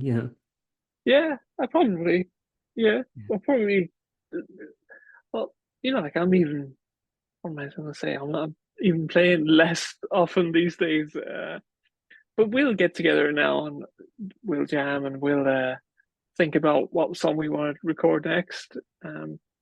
Like this, the way we've done the past few songs, past few releases is like one song at a time. Hmm. That's been really fun to do. Yeah. Let's say it's been a lot of fun. And we do them in different ways with different people, and every time it's education. And then how do you actually find like wrangling up people? Because as you mentioned, like, um, everyone has their own life, everyone has stuff going on. I mean, like in the Middle Ages, there's like a good few members. It's not just like a three piece or anything. So I was wondering, like, how do you find kind of like wrangling everybody up? Does everybody live kind of in the same area? Because I notice it's a big thing now when I'm talking to artists that, like, it's like, well, our drummer lives in like Kerry and our Yeah, yeah. bassist is in Dublin and our, guitarist is in London. And I was like, okay. Yeah, well, we're all right that way. Well, it's always been the four of us, and we're all within an hour. Like, I'm probably the furthest from Dublin. We're all within an hour of Dublin. Yeah, So, we get together. We can get together within with a few days' notice if we that's have to, fair. if we Yeah. want to. And Yeah, then I guess before we just get into the single, there's two final things I kind of like to ask about the band. I yeah, mean, yeah, yeah, the first is I guess like having had kind of the previous experiences you had when it came to this band, were there any particular kind of any kind of follies you had in the previous bands, any kind of like mistakes you might have made, or any kind of I don't know, hurdles that you were kind of like aware of when it came to yeah, creating this band that you were able to kind of avoid, or was there any pitfalls or anything like that? yeah. That's interesting. Like there's doing being in this band. There's a lot of things that I don't kind of think about. We got to do this. We got to do that. We got to do this. But it's much easier to go. Can I say, right? We're not doing that. We're not doing that. And all Hmm. these things that I kind of know that I don't want to see a band do. I've done Hmm. them all. These are things I would see. Like you can't wear a Jack Daniels t-shirt on at a gig. Yeah. Like no, I'm not saying I've ever done that, but I've seen people do that. Yeah. Uh, so little things like that that I sort of Unless you're actually being sponsored by them. even then. But so there's loads of little things like this that I kind of won't do Mhm. that I see bands do and I go, that's cringe. And I go, right, we're not doing that. But then I look back and go, oh shit, I've done all those things in the past. You And know, then, yeah, that's fair. So, I mean, there's not like major hurdles that you kind of go like, this is like the pitfalls for younger bands or anything like that beyond just, I guess, aesthetics or presence. no, because I don't think like I've been in bands, I've done things over the years, and I've got a lot of experience. But really, no great, uh, no great stage. Like I've never, we've all the years I've been in music. I think the most people I ever played to was about 600. Hmm. So I never existed on that. I was never popular. When I say I mean Yeah. any band that I was in were never really popular. So I kind of feel exactly the same now. It's just as hard to get people to listen to us now as it ever was. Like, so in a way, I don't think my career, as you mentioned, has changed in any way. Hmm. I still feel like a 20-year-old trying to uh, get people to listen to their music.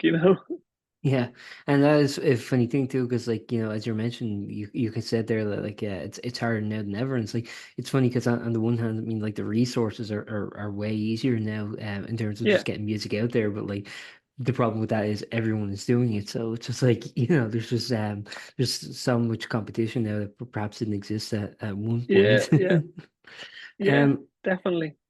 there was something from the EPK that you sent me that I wanted to quote. I thought this was Okay, like really funny, and I thought this actually, for whatever this is worth to you, this like really stood out in something that I've never typically seen in EPK, but in the best way okay, possible.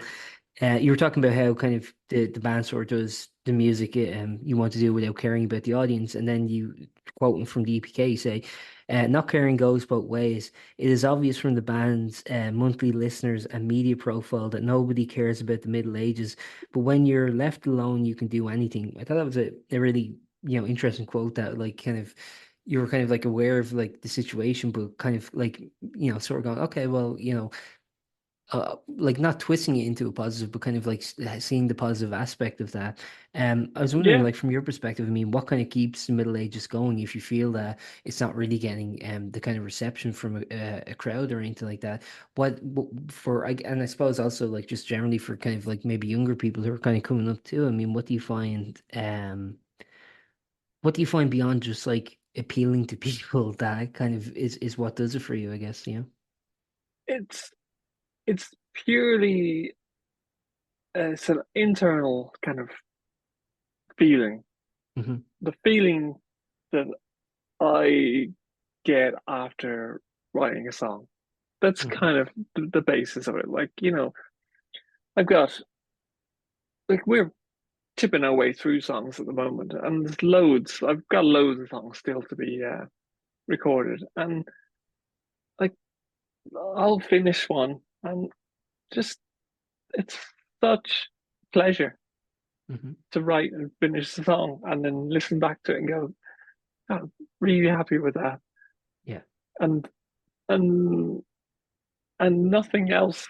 Uh, oh, it's Metallica, but nothing else kind of matters. It's like I've written a song, I really like it, I enjoyed making it. What else is there?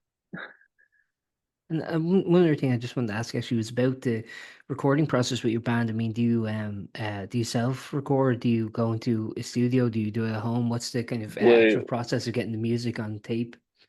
uh, all of all of the above. Like Yeah. we did we did a couple of the singles that we did were recorded in studio, and one of them was recorded at home in my house.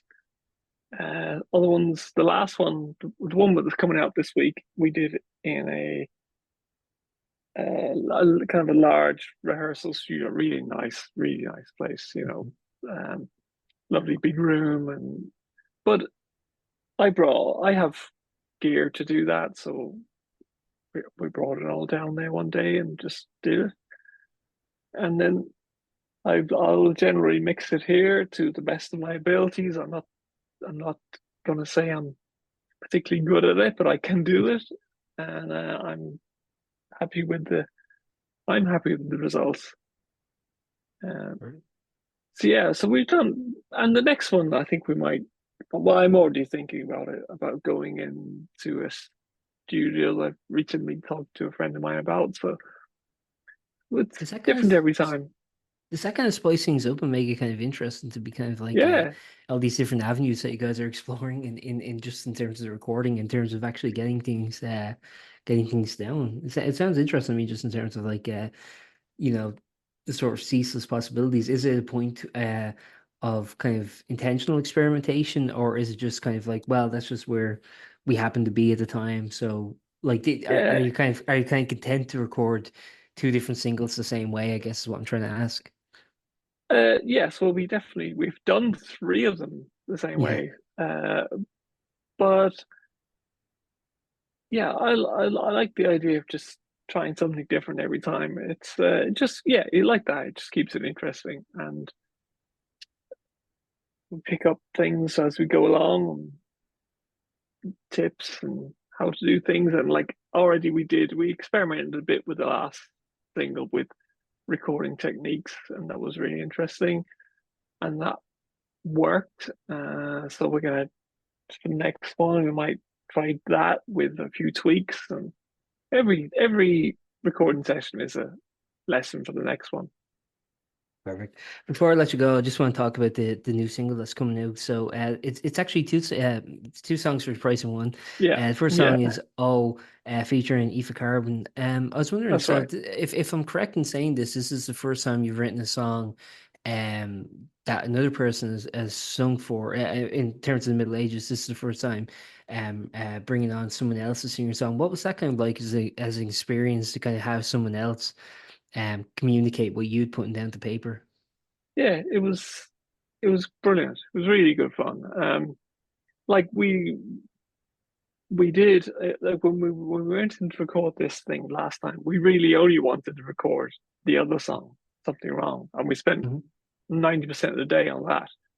And then because we had everything set up, we said, okay, let's just bang out "Oh" live. So we did, and it turned out really well. And then I was getting to mix it. I'd recorded all my vocals and everything, and I said, lads, I think I have this idea, get somebody else to sing this song. So I asked around a few people, and I remembered Aoife, so I asked her, and she said, "Yeah, sure, I'll do that." Hmm. I sent her the song, and I met her one day and in the same studio actually, and we just recorded it. And I said to her, this is just an idea that I had, and it's an experiment. So if I want your if I if I don't like it, I'm gonna I'm gonna just leave my vocals on it, because Sure. I'm quite happy with those. She was like, yeah, that's okay. I'm all right with that. She's really cool, and got a kind of she's not a singer who's looking to a singing career or anything. She was just Hmm. like, yeah, I'm interested in you, but she's a great singer. Hmm. So and then I took it back here and I fixed it all up. Well, not I'd say I did not fix it up because the vocals were great. And Yeah. it was a real pleasure to mix because I'm listening to this vocals and I know that there's nothing out of tune, and it was really unusual to be mixing stuff that sounded that good. Because And actually, like I sing our songs and I'm okay.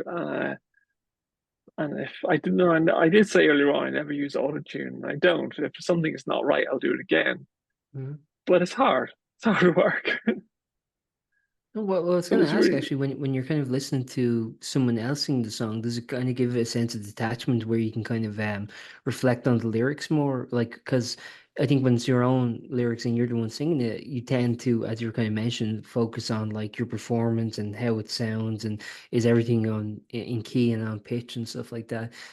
Yes, I was wondering like, what was it actually listen to what was being sang back? How, did that kind of differ for you or? yeah, it was really interesting to hear. It just gave you that little bit of detachment, and it was interesting to hear the the interpretation that she put on it, and she puts different. Like she heard my track, so obviously maybe that might have put it into her hair, but she definitely took it in her own direction and put emphasized different words and lengthened different words here, and that's exactly what I wanted. I wanted because we have, as I say, it says it on that thing, but like we've got loads of songs, and I'm sick of being precious about them because you know no one's listened to them. So Well, also, if what's you're the point precious in about being them, you precious? sit, you never release them anyway, you know? Yeah. So yeah, it was really good fun, and I would love to do it again. Right. And And then, I with somebody else, like that would be great crack. and the other song, just to talk about it was something wrong. Yeah, I really like the lyrics in this one. I kind of, both songs I think are very spacious and they're kind of soft but kind of raucous. It's like it's a really nice kind of I think there's like a lot of I think the space is the thing that I really noticed. The space between the instruments and the vocals, everything felt like it had room to breathe. With something wrong lyrically, I mean, my interpretation was just simply about somebody kind of indirectly, sorry, someone being direct with someone who is being somewhat passive about a situation. And beyond that, I don't want to interpret the lyrics too much, but I was wondering if maybe you could talk a little bit about something wrong, and what did you think that this song complemented? Oh, Yeah, that's well, there was it's kind of practical. We were just working, thinking about what was the next song to record, and both of these songs have been around a little while. Like they're out, they were written, they were due to be on the album we did, but we never got around to finishing them. mhm.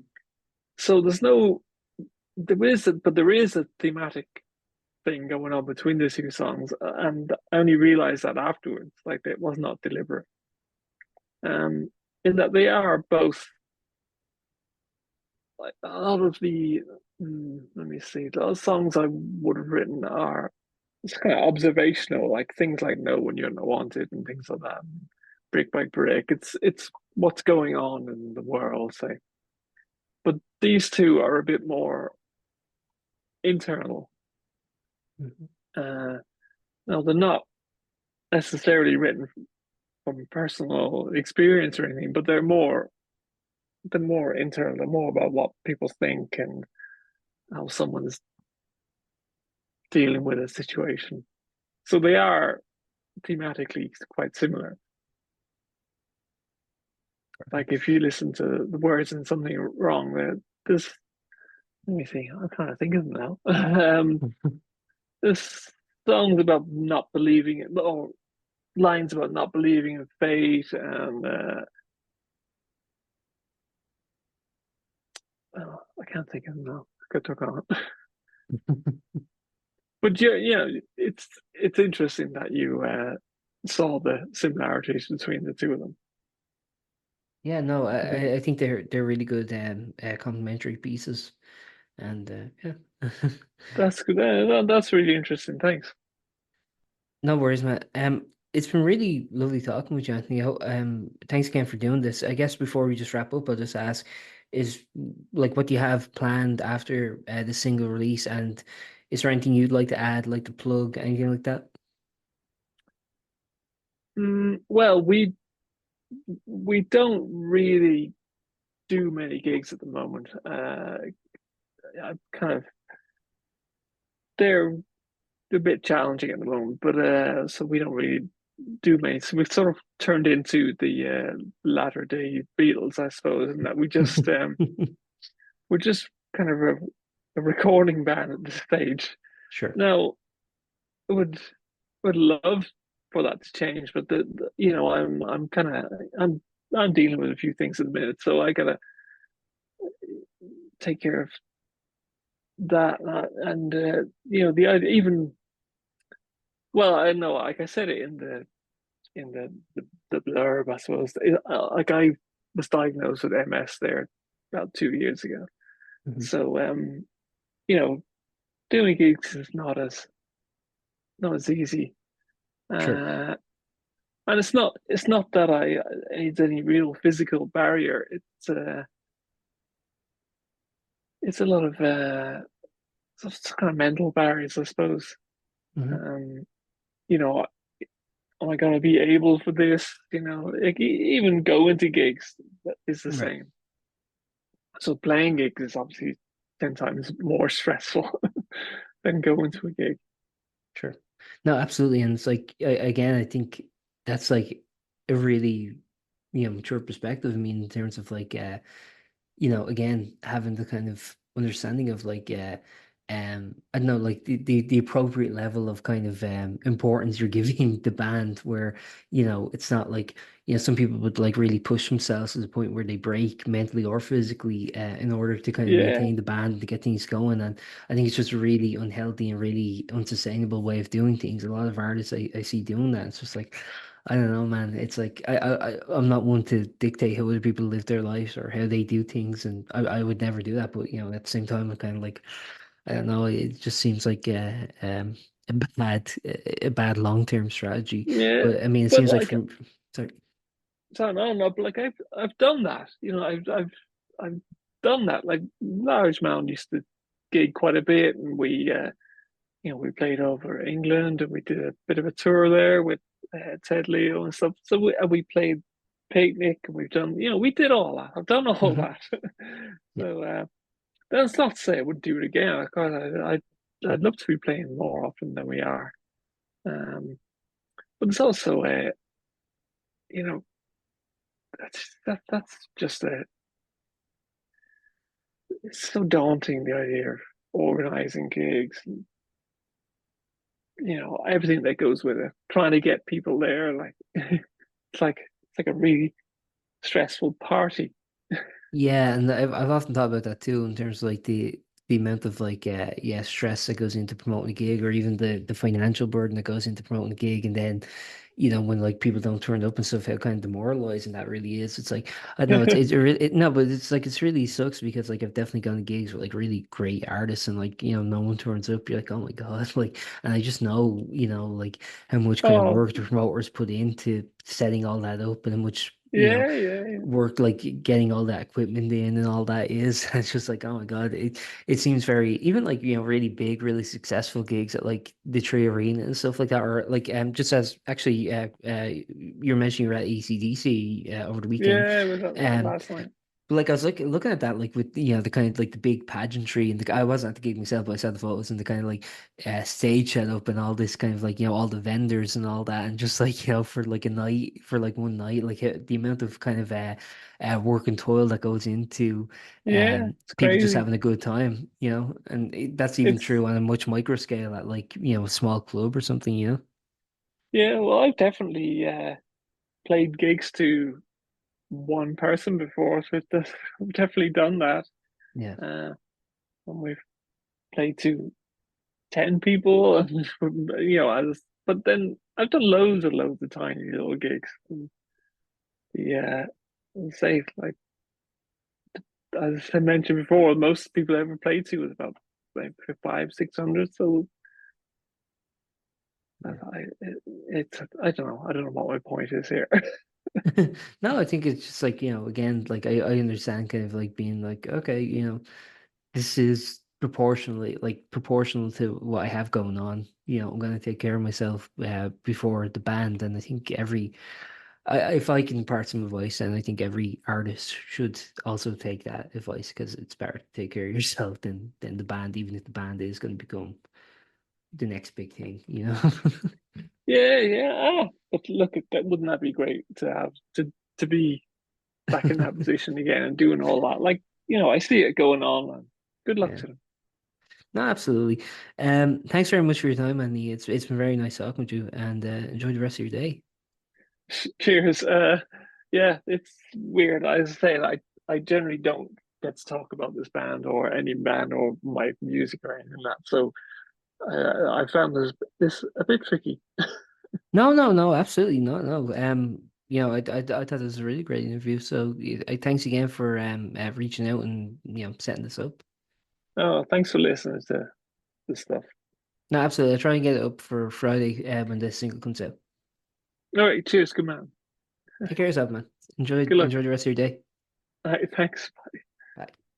Thank you for listening to that episode of Post-Burnout.com interviews. We're an independent venture run by yours truly, and as I said at the beginning, liking, rating, subscribing, and sharing really helps us out a lot. If you're feeling extra generous, we do have a PayPal donation link in the episode description, but don't feel obligated, of course. We've also begun releasing occasional exclusive episodes on Spotify, so subscribe there if you'd be interested in hearing those. Thanks again for listening, and see you next time.